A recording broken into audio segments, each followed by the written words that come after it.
Hello, everyone. I am very excited here to have Dr. Stephanie Buisine, the CESI Paris Nanterre Research Director. I'm trying my at least French accent from 5 years of French in high school. But Stephanie, it's so nice to have you here. I know about your work because of the Proteus effect studies that you've done. I'm really excited to ask you about it.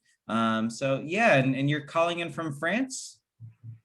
Yes, and thank you very much, Robbie, for your invitation, for your kind invitation, and also thank you for your interest in our work. It's yes, it's very it's always a pleasure to know to meet colleagues that are interested in our work, and also to have the opportunity to chat with them. So thanks a lot. Absolutely. Yeah, I appreciate you accepting the invitation because we've never met in person. We've only met on paper, a couple emails. I wrote a meta-analysis on the Proteus effect. I was familiar with your work for some time before that. I emailed you about that, and recently a follow-up. But please tell me, how did you come to this topic, and a little bit about your background and how that got you to the place where you came to this topic? Yes, of course, I can tell you the story briefly. Well, I am a psychologist at first hand, and I made my PhD in a computer science lab. And during my PhD, I worked on human interaction with animated conversational agents. So I was quite comfortable with specifying the behavior of autonomous agents.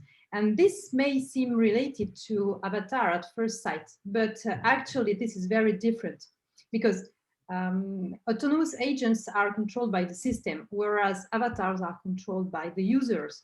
So at that time, I was not so aware of the literature on the use of avatars. And after my PhD, I started working on creativity as an application field for interactive systems and devices. And in 2012, I was involved in a project which aim was to design virtual reality environments for stimulating creativity. And as I was knowledgeable about interactive agents, I got involved more specifically in the work package related to designing avatars.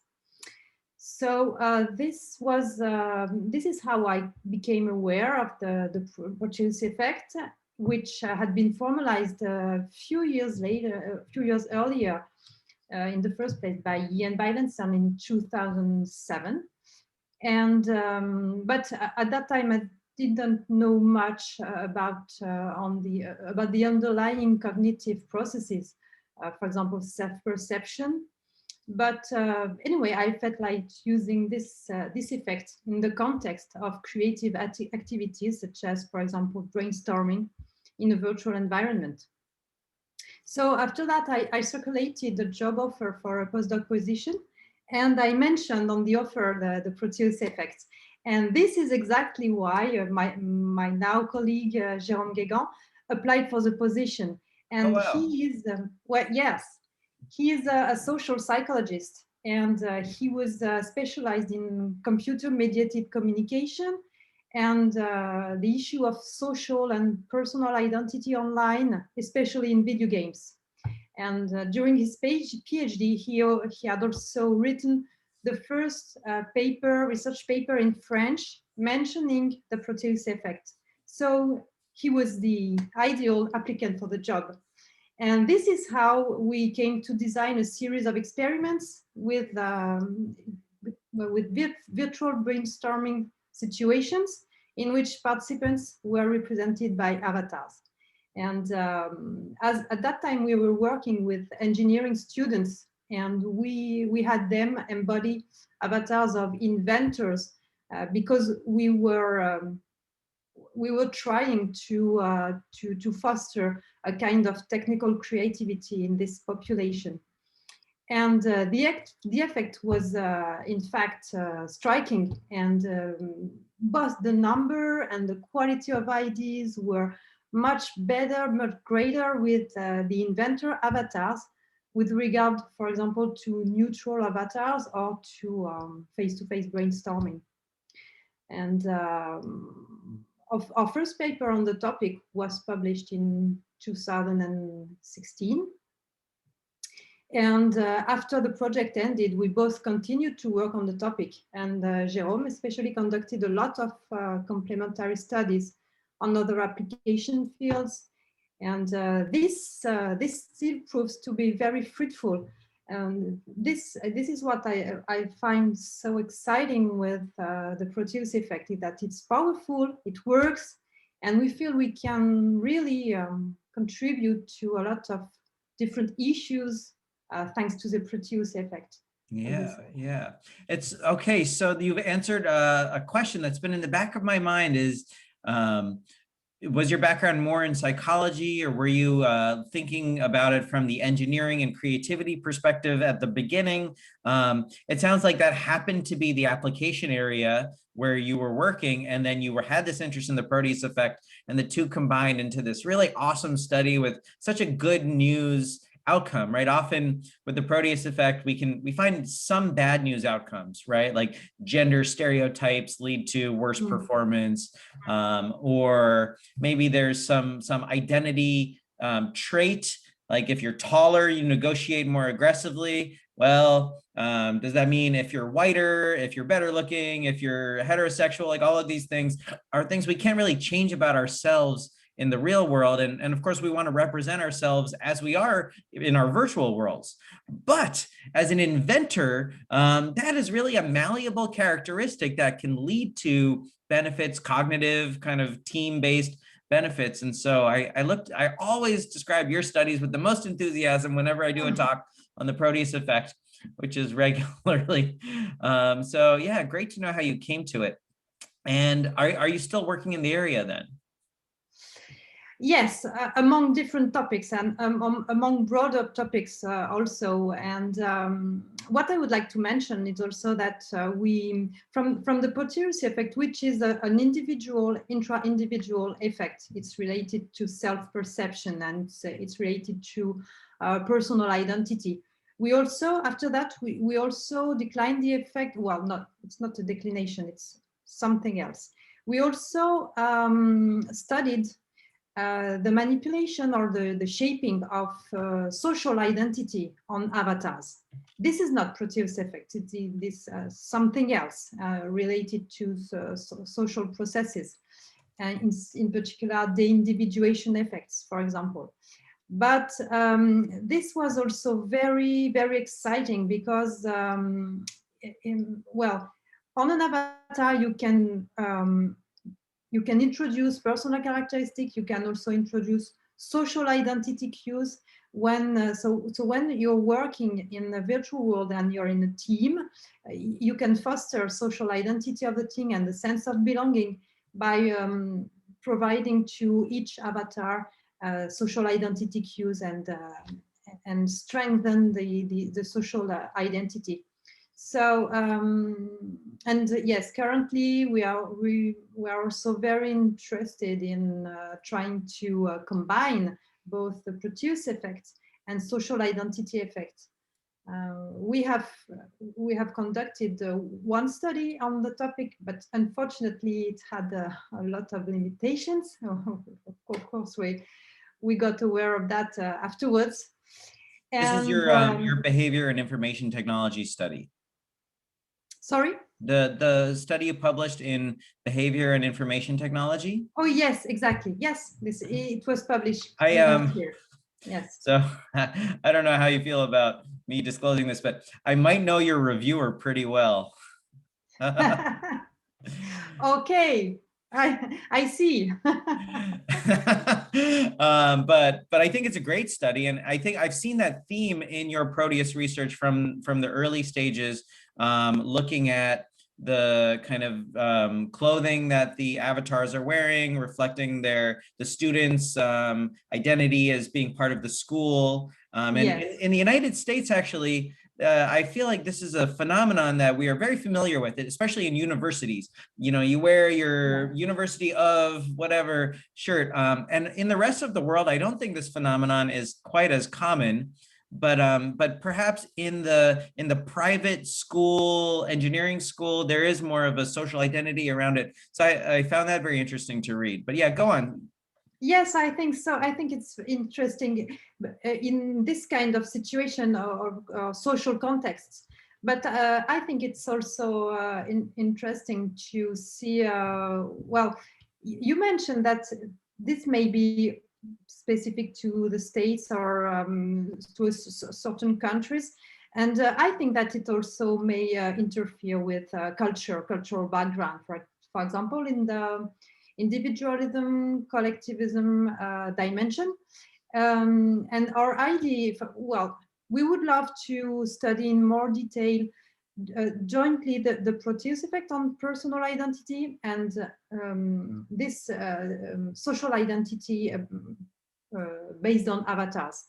And whether these two effects interfere with one another, whether they can maybe add to one another. We don't exactly know how they would be combined and what the combined effect would be implemented and would result in terms of performance, also in terms of social identity, sense of belonging, etc. So we feel we would also like to compare the power of personal identity and social identity, and I think this will depend on the culture of the participants. Yeah. So what are some of the other moderating factors that you think would play a role in personal versus social identity effects? Like, let's say I'm trying to build some sort of system. Like you said, there are many possible ways we could influence people through the Proteus effect, but let's stick with creativity, but now in a business setting. I'm trying to have everybody, like Zoom meetings, right? I'm doing all of my team meetings in Zoom for my engineering team that's developing products in the real world. How would you encourage, maybe in this video conferencing setting, to use avatars that trigger social identity or self-perception in ways that are effective for creativity? Yes, of course, we can imagine a system for online meetings in which we would not use our own representation, our own image to participate to the meeting, but we would participate in in the form of avatars. And so first of all, this would be likely to break some rules. I don't know, to change to enable to change viewpoints with comparison to now classical online meetings. And also we think that we could try to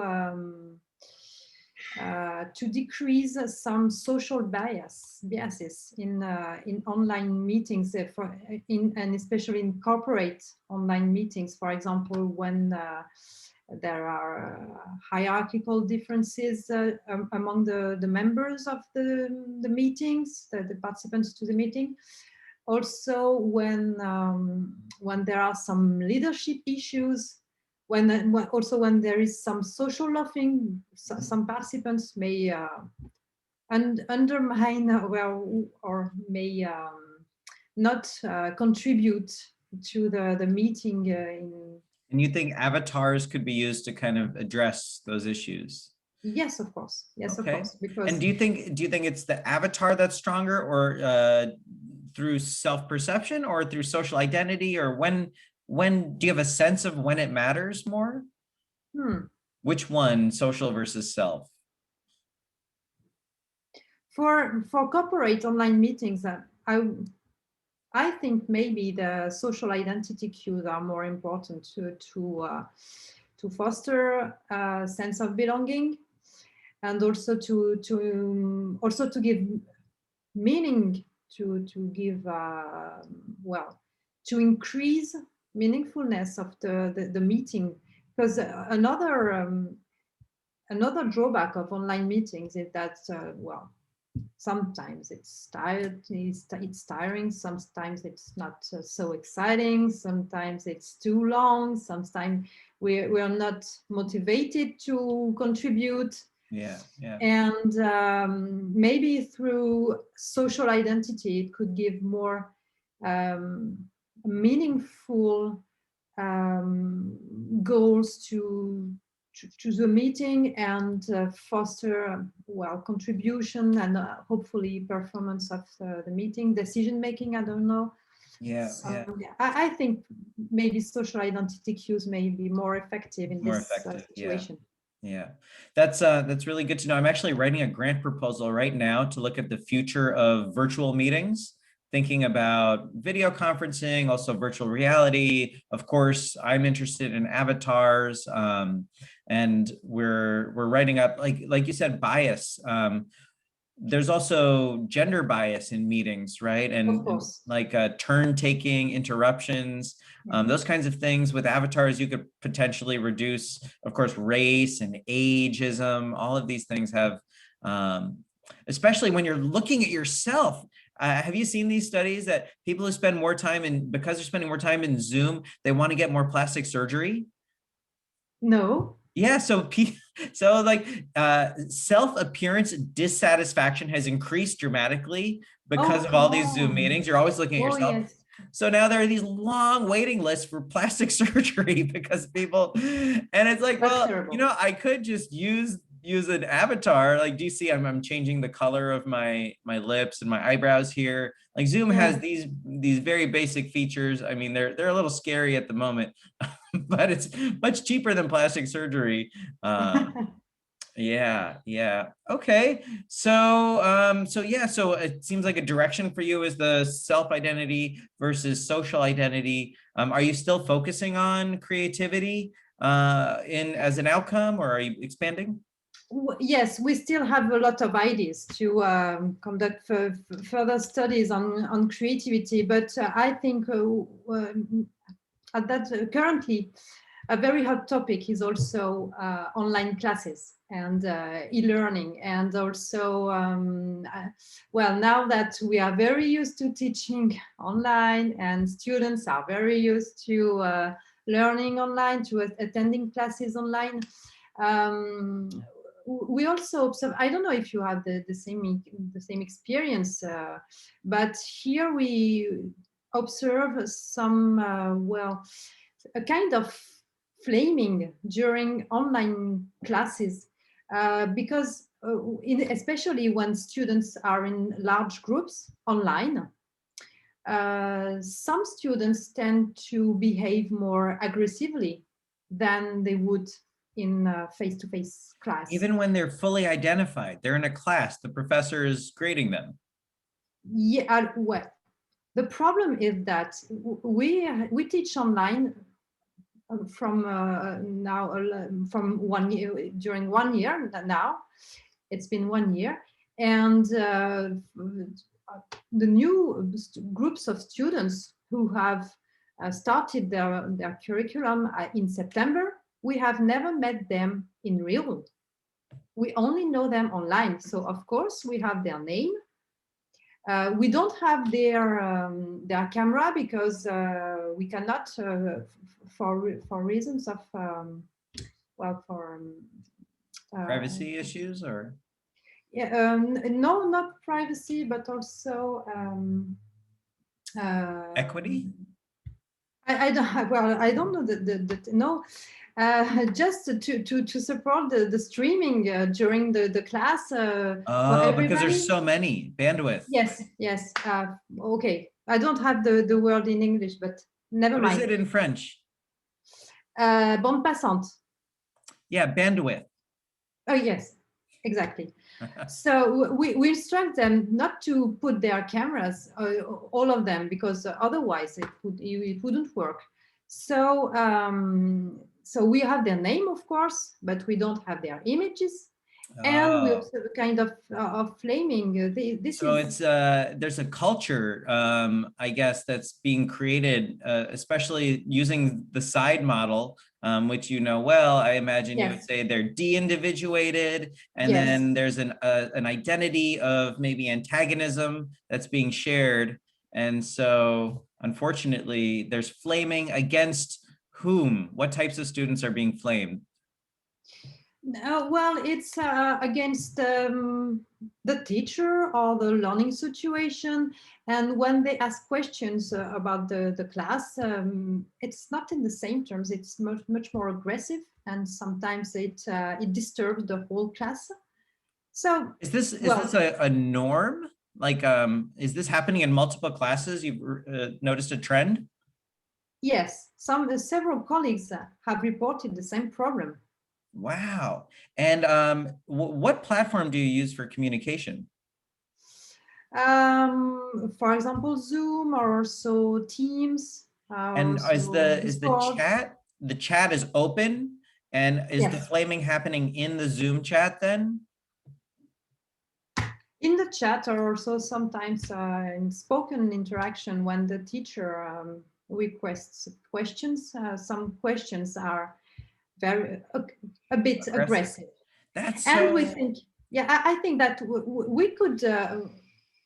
Well, we could compensate for this kind of phenomena with the Proteus effect. For example, if we assign dedicated avatars to students, for example, I don't know if students have very cute avatars or a very nice avatar.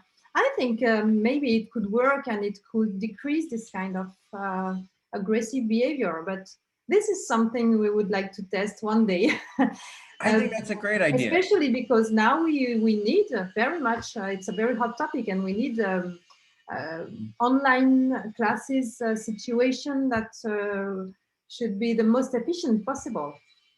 I think that's a great topic, not only because it's relevant to online education, but also because it's relevant to the notion of flaming and Yes. and kind of political, the divisions in politics right now are just so large. Like maybe the Proteus effect as a means for Facebook to encourage more kind communication between members, that kind of Yes. thing. And social identity also, I think, matters very much there. So yeah, going about it from both directions. That's great. That's really interesting. Yeah, so I don't want to take too long, and you've been super informative, but I want to plant a seed actually. I wasn't planning on asking this question, but it tells you a little bit about where I'm going with the Proteus effect too. So you said you started off studying interactions with agents. Yes. And so, of course, you must know the media equation, CASA work Yes. well, Yes. right? And so actually, that's my background too. Oh, cool. As a master's student, Cliff Nass was my advisor. So I was totally immersed in that world. Wow. Yeah, it's so lucky for me to Oh have spent yes. that time with him. And we were close, and I worked for him as a research assistant for a year after graduating. And I would have stayed and done the PhD with him, but I had been there for 6 years, and so I moved to Los Angeles. But I stayed in touch, and with Jeremy Bailenson too. So that's how I got to know the Proteus effect. And Nick Yee was in the lab while I was a master's student. So I learned all this stuff. I was really excited about it. Incredible. Yeah, so I had this fortunate experience, and so the media equation, for anyone who's not familiar who's listening, is about, of course, a human and an agent, and the Proteus effect is about a human controlling the avatar, right? So we Yes. define avatar as human controlled. I had this idea: what happens if I interact with an agent? It's Yes. not me, it's a virtual character. So the media equation essentially describes how my social psychology, my interactions go. But then it becomes an avatar. So then I can control it. And I use it in some sort of game or some scenario in which I feel that embodiment, that ownership over it. Okay. And actually, this one is, maybe I shouldn't say where it's under review, but it happens to be at a journal where you've published. And we did this, and we have follow-up studies also, where we've had people interact with this agent that gives you an attitude, right? And it's either a blue or a white robot in this first study. And then after it tells you disaster relief is very important, you go in virtual reality and you control it. Mm-hmm. And or you think you're controlling another one that did not express the attitude. Okay. And afterwards, we find that the people who controlled the one that said the message to them report more attitudinal alignment with the attitude. Okay. So from the Proteus effect perspective, I would argue that your self-perception incorporates the attitude that you had associated with it when it was an agent. Yes. Does that make sense? Yes. Yes, it makes a lot of sense. And also the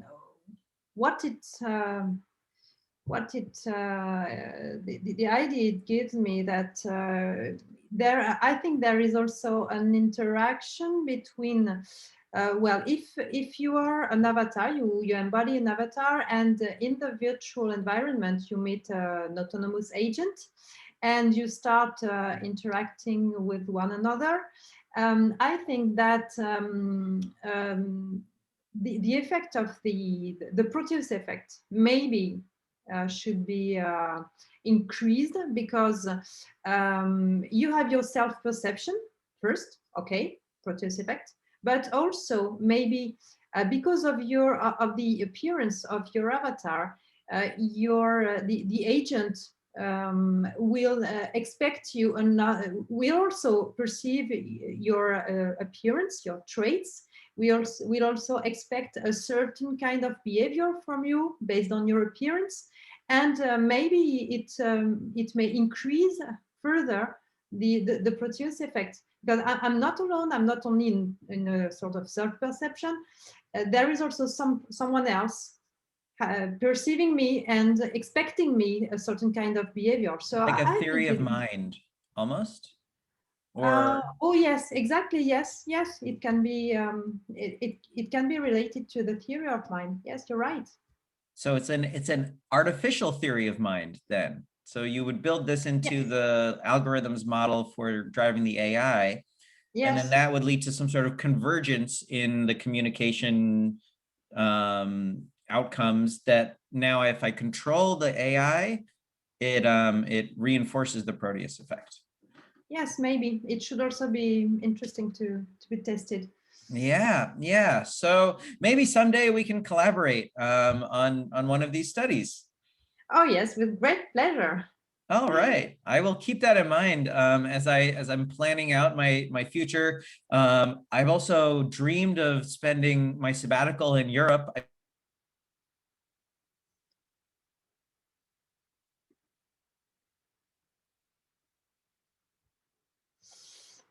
I'm sorry, I can't hear you now. I don't know why.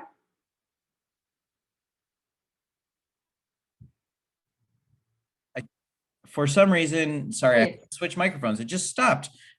Anyway, maybe I shouldn't dream so much about sabbatical for you. One day, maybe.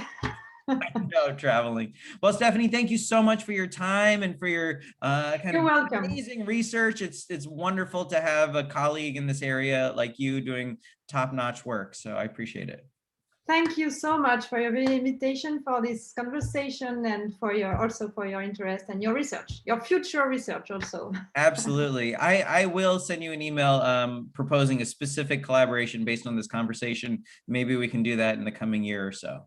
Nice. Thanks a lot. All right. Talk to you later, Stephanie. Take care.